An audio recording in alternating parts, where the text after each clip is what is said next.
आप समझें कि कौन कौन से, अब जैसे एक बात यह कि इमिनेंट दिखाई दे रहा है और जो वॉर ड्रिवन लॉबी है वो ये नहीं चाहेगी कि किसी भी तरीके से टेंशन खत्म हो।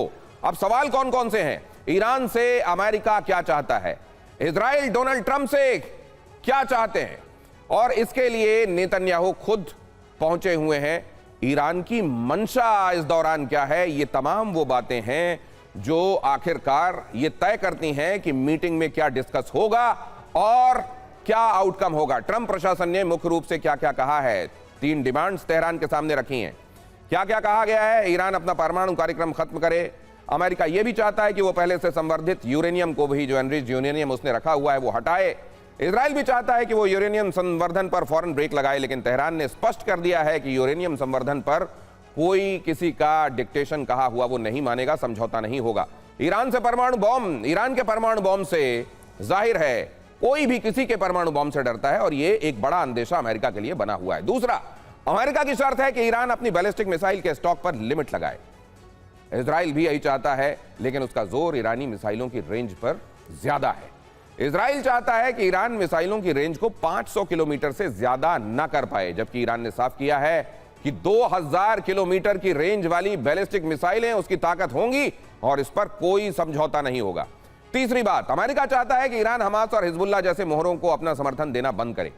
इजराइल का भी कहना है कि अगर मिसाइल कार्यक्रम को रोक दिया जाए तो ईरान के प्रॉक्सी ग्रुप कमजोर हो जाएंगे और सपोर्ट में भी कमी आएगी। ईरान ने सीधा तो इसका कोई जवाब नहीं दिया, लेकिन इतना जरूर कहा कि वो अमेरिका की बड़ी सैन्य तैनाती को कोई बहुत ज्यादा तवज्जो नहीं दे रहा, वो इससे डरता नहीं है। सचदेव साहब, इसमें कितनी पॉस्चरिंग है, असल अंदेशे किसके कितने बड़े हैं, दिखाने वाले दांत इसमें कौन से हैं और खाने वाले दांत इसमें कौन से हैं?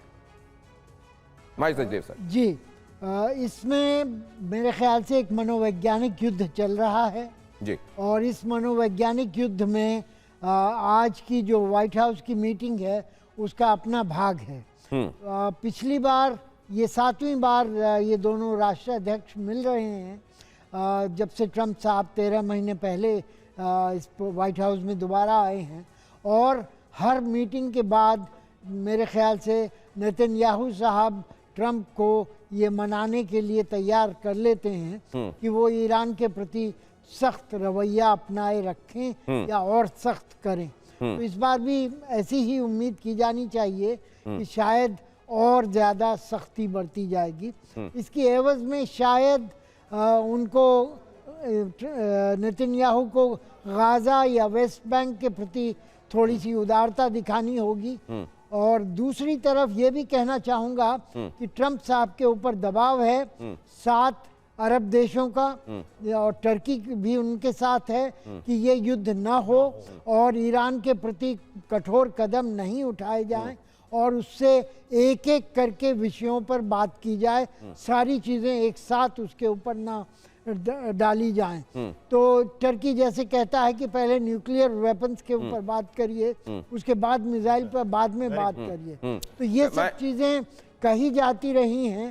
और जो चीज़ अभी तक नहीं कही गई वो ये है कि अगर युद्ध होता है तो ईरान के पास कई ऐसे जो आर्थिक गुर हैं, जैसे कि स्ट्रेट ऑफ हार्मूज को बंद कर सकता है या बाबल मंडप में हूती उस जिन्होंने, लेकिन सर इसमें एक बात तो और भी है ना कि मान लीजिए वो उन जगहों को चोक करता है जिनको वो समझता है कि स्ट्रेटजिकली वो चोक कर देगा तो परेशानी खड़ी कर देगा, उन जगहों से उसकी भी तो सांस आती है। तो इन जगहों को चोक करना और किए रहना ये कितना मुमकिन होगा, इस पर भी बात करेंगे। ये बड़ी महत्वपूर्ण बात है कि दबाव बहुत ज्यादा है, इसको ईरान के ऊपर कार्रवाई ना हो इसको लेकर अमेरिका पर प्रेशर है, लेकिन उधर मार्को रूबियो फैक्टर जिसका जिक्र अभी शुभदा चौधरी जी कर रही थी, ये कितना इंपॉर्टेंट है? क्या एक बार फिर से डोनाल्ड ट्रंप वही करेंगे जो वो एक्चुअली एक लॉबी चाहेगी उनसे करने के लिए, या यहां पर ये ईरान के ऊपर जो खतरा अभी मंडराता हुआ दिख रहा है वो टल भी सकता है? कार्तिकेय काले सर देखिए दिनेश जी, इसमें सबसे पहले ये देखने की ज़रूरत है कि ये डिमांड्स एक्सेप्ट होंगी कि नहीं, बिकॉज पीस टॉक्स की तो हम बात कर ही रहे हैं। और नेतन्याहू क्यों आए हैं वहाँ पर? नेतन्याहू वापस इसी बात को रीटरेट करने आए हैं कि इसराइल की जो एग्जिस्टेंशियल क्राइसिस है, यदि हमला होता है, ईरान ने क्लियर कर दिया है Israel is a part of US उनके सोच में, तो इसराइल पे डेफिनेटली हमला होगा। तो इसराइल ये जानता है, एंड ये आई थिंक ये लास्ट बिट है, बिकॉज इंटरनल भी अगर उनको हमला करना है तो थोड़ा सा इंटरनल प्रॉब्लम्स भी क्रिएट करेंगे, जो मोसाद कर सकता है, वो ऑलरेडी अच्छे नंबर्स में अंदर हैं, और ये सब होगा। तो ये जो है ये लास्ट बिट टॉक है नेतन्याहू की pressure tactics to keep Israel safe. अब हम आते हैं कि 2-3 इंपॉर्टेंट आपने बात भी करी, परमाणु हथियार, मिसाइल्स, और साथ में हौतीज वगैरह, स्पेशली जो जितने भी ये एक्स्ट्रा कॉन्स्टिट्यूशनल बॉडीज़ हैं जो बनाई हुई हैं, ये इनको जो ईरान का सपोर्ट है ये कम करना। देखिए इसमें सबसे इंपॉर्टेंट जो है वो सबसे पहला है, दैट मीन्स कि न्यूक्लियर थिंग। अब न्यूक्लियर में 400 kg न्यूक्लियर जो एनरिचमेंट यूरेनियम है वो ऑलरेडी गायब है पहले से ही, तो कोई अब इस बात पे कोई कंट्रोल नहीं है कि ईरान इस बात को कितना मानेगा। सेकंड, जो मिसाइल्स की रीच है वो भी ईरान के लिए सामरिक दृष्टि से बहुत इंपॉर्टेंट है, तो इसका भी कोई जवाब नहीं है यूएस के पास, और इस पे प्रेशर ईरान मानेगा कि नहीं मानेगा ये बहुत डिफिकल्ट है। तो एक बड़ी खबर आ रही है सर, आपको रोक रहा हूं, ये खबर बतानी होगी। व्हाइट हाउस में पीछे के रास्ते से जाने वाले हैं नेतन्याहू। अब जब ये पूरी दुनिया में उजागर है, सबको मालूम है कि नेतन्याहू वहां है, तो ये क्या, ये डायरेक्ट डिप्लोमेसी में ये बैकडोर क्या है? ये पीछे के रास्ते से क्यों जाने वाले हैं नेतन्याहू? व्हाइट हाउस में मुख्य मार्ग से नहीं जा रहे हैं नेतन्याहू, इसकी क्या वजह हो सकती है? अमेरिकन मीडिया इसे अनयूजुअल, असामान्य कह रहा है। अमेरिकन मीडिया इस तरह से नेतन्याहू की एंट्री को सीधे जो एंट्री के लिए तयशुदा जगह है वहां से ना जाकर पीछे के रास्ते से उनकी एंट्री को, यह भी मीडिया बड़े कौतूहल से देख रहा है और कह रहा है ये अनयूजुअल है। इसके मायने क्या है पूर्णिमा नाथ जी? और क्या ये सिर्फ हर एक बात को, महत्वपूर्ण लोगों से जुड़ी हुई हर एक बात को असल में कौतूहल से देखने का जो एक कन्वेंशन है वही है, या इसके मायने भी हैं? देखिए इसमें सारे कुछ एनालाइज करा जाता है। आपकी पीछे की डोर से कहीं जा रहे हो, इसका मतलब क्या है? यहाँ पे प्रोटेस्ट होने वाला है सामने, इनको पता ही है आज कॉन्वर्सेशन होने वाली है, तो सामने मेजर प्रोटेस्ट होने वाला है। और पीछे से इसलिए जा रहे कि he doesn't want to face anybody, और पीछे के जाने का ऐसी तो है कि आप छुप छुप के जा रहे हो, तो इसका क्या मतलब हो गया? इन्हें simply speaking he is not comfortable, not even courageous enough to go through the front door, unfortunately. But लेकिन यहाँ पे देखिए पिछले कई महीनों से नेतन्याहू कितने बार व्हाइट हाउस आ चुके हैं, लेकिन कहीं और जाते नहीं, उनको डर है कि कहीं और जाएंगे तो उठा के लेके जाएंगे क्योंकि इनके ऊपर अरेस्ट वारंट है। तो unfortunately speaking at this point of time this is exactly going to play out the way this conversation happens. हमें कितना बताया जाएगा और कैसे बताया जाएगा we don't know, but at the end of the day मैं जो ये कह रही थी कि देखिए अगर खमेनी आज ये बोल दे कि मैं वाशिंगटन का चमचा बन के कुछ भी करने के लिए तैयार हूँ, सब खत्म हो जाएगा in a fraction of a second. उनको सिर्फ तेल वहाँ से वाशिंगटन या वेस्ट की तरफ सिंपली भेजना है, उनको कोई they don't have to resist and all this drama is going to just go away. लेकिन वो होने नहीं वाला है, और आपको भी ये सीखना पड़ेगा, बिकॉज दिस इज, जब भी मैं ये टॉपिक उठाती हूँ बोलते हैं कि इंडिया की इकोनॉमी इतना नहीं है, इंडिया में इतना मिलिट्री पावर नहीं है। ईरान के पास क्या इकोनॉमी है? उनका तो खत्म हो चुका है, उनके ऊपर 12,485 सैंक्शंस लगाया गया है सर। उनका जो करेंसी है कुछ भी नहीं है, they are literally on a death bed at this point of time. अभी उनके पास लड़ना और मरना ये दो ऑप्शन बचा हुआ है, और दे हैव चोजन लड़ना। लेकिन यहाँ पे उनका करेज भी दिखाता है। ऑब्वियसली उनका जो अलाइनमेंट है धर्म के साथ, उनके धर्म के साथ, वो एक फैक्टर है जो इंडिया के साथ वो अलाइन नहीं होता।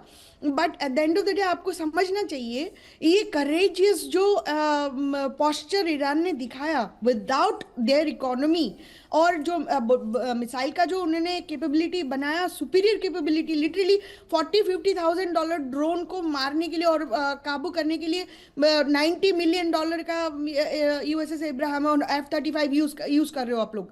तो this is you can learn a lot of things over here.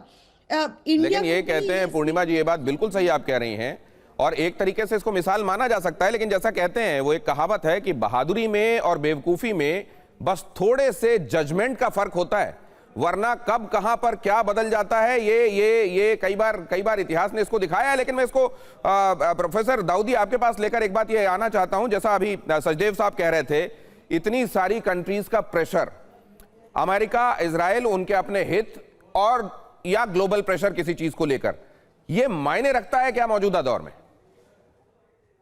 देखें, प्रेशर तो बेशक मायने रखता है, खासतौर से जब आप इंटरनेशनल प्रेशर डालते हैं, मायने रखता है। लेकिन जब हम वेनेजुएला की बात करते हैं तो ऐसा लगता है कि प्रेशर कुछ नहीं होता, बिल्कुल। ऐसा लगता है कि इंटरनेशनल लॉज कुछ नहीं होते, ऐसा लगता है कि आप हेजेमनी दिखाते हैं, वहां पे प्रेशर काम नहीं करता। लेकिन इस इलाके में, इस रीजन में अगर आप देखते हैं तो जिस तरह से उनको बेसिस नहीं मिल रहे हैं, जिस तरह से उस तरह का एक होता है ना कि वॉर को फेवर करने वाला सपोर्ट नहीं मिल रहा, तो वो प्रेशर तो मायने रखेगा। और वैसे भी देखें तो ट्रम्प बिजनेस और ट्रेड पे ज्यादा सोचते हैं। अब उस इलाके अभी हमारे एक दूसरी पैनलिस्ट ने कहा भी कि अगर ईरान अभी ये कह दे कि हम पूरा तेल देने को तैयार हैं या हम सरेंडर करते हैं, हम उनके गुलाम बन के रहते हैं, तो सारी बात वहीं पे खत्म हो जाती है। वो जब यहाँ पे वैसी सिचुएशन नहीं बन रही है, उसको देखते हुए ये सारे हालात सामने आ रहे हैं। और वैसे में इजराइल का वहां पे जाना कहीं ना कहीं इस बात को बताता है कि दोनों की करीबी क्या और अगला टारगेट इधर से क्या हो सकता है। तो ये तमाम प्रेशर है, और उस पे जो इस तमाम जीसीसी के तरफ मिडिल ईस्ट कंट्री जितनी भी कंट्रीज हैं, उसमें से कई ऐसे हैं जो अमेरिका के बहुत अच्छे दोस्त हैं, और वहां से उनका जो प्रेशर बन रहा है, तो इसको डिप्लोमेटिकली या इस अंदाज में खत्म करना एक बड़ा चैलेंजिंग टास्क होगा। और शायद यही वजह है कि कई मुलाकातें हो गई और कई बातें हो गई, और उसका नतीजा हर बार ऐसे निकलता कि कल ही कुछ हो जाएगा, और होता नहीं। और मैं तो दुआ करता हूं कि कुछ ऐसा हो भी नहीं। लेकिन जो अभी पीछे की डोर से जाने की बात हुई, और आपने जो एक गाने को कोट किया कि दुनिया वाले पूछेंगे मुलाकात हुई, क्या बात हुई, तो शायद ये एक वजह हो सकती है कि वो प्रेशर भी है, और दुनिया वाले ये पूछेंगे कि मुलाकात हुई तो क्या बात हुई, तो चलो पीछे के रास्ते से चलते हैं, और मीडिया और लोगों को उतना फेस नहीं करते हैं। और अब देखते हैं कि आने वाले वक्त में इसका क्या नतीजा। लेकिन इसमें कई चीजें एक साथ चल रही हैं। एक तो ये चल ही रहा है, उधर अमेरिका की तरफ से घेरेबंदी चल रही है, ईरान की तरफ से ये कहना कि हम झुकेंगे नहीं, हमारी तैयारियां पूरी हैं, हमारी मिसाइलें अपने टारगेट को लेकर पूरी तरह से अलर्ट हैं।